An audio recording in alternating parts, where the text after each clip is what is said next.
Hey guys, welcome back to Forza Horizon 4. So today we'll be doing a drag build and tune for this 2013 Audi R8 V10 Plus. So if you enjoyed the video or find it helpful, don't forget to like and subscribe. Alright, so first thing we're going to do is bring our Audi R8 up to the festival drag strip so we can see just how fast it is. So we pull up to the line over here, just like that. So you want to rev this car up to about 6,000 RPM. You can just drop it there and it will launch with a little bit of wheel spin because it's wet and winter, but it grips pretty much straight away after that. You cross the line at 279 kilometers an hour.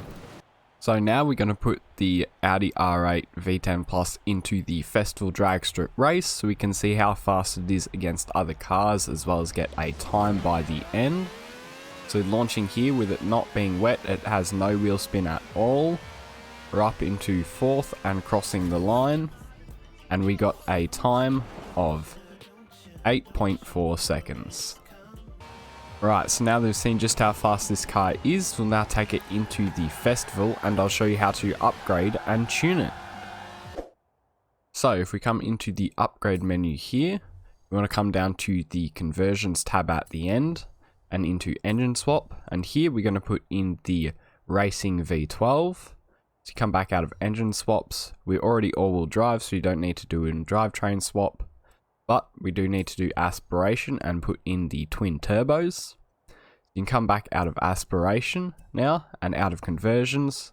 You skip over air and appearance, we don't need to do anything there, and into tires and rims. So for the tire compound, drag tire compound as always for a drag car.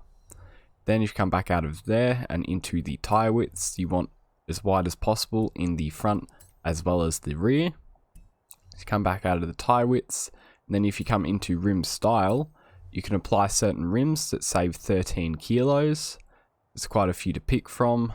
Other rims will add weight and you don't want that. So back out of rim style, we want to come down to the track widths and make it as wide as possible in the front and the rear, to give the car extra stability. So come back out of tires and rims, now into drivetrain.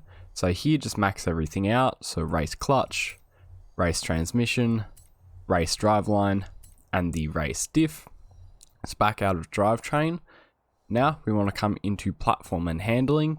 So here we're going to put on the rally springs and dampeners, as well as race front and rear anti-roll bars.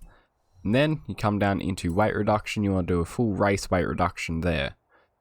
So back out of platform and handling, you now come into the engine upgrades. So here we're going to max everything out with a race intake, race fuel system, race ignition, race valves, race engine block, race pistons and compression, race twin turbos, race intercooler, and finally the race oil and cooling. So that's it as far as upgrades go, so you can go ahead and apply all of these.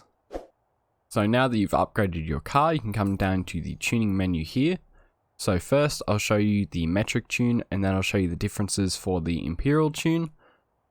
So here for the tire pressures, we want to bring it down as low as possible, so 1.0 bar in both the front and rear tires.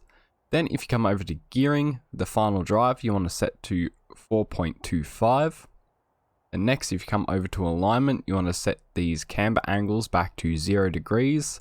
Same with the toe angles, and then the front cast angle, you want to bring it up to 7 degrees.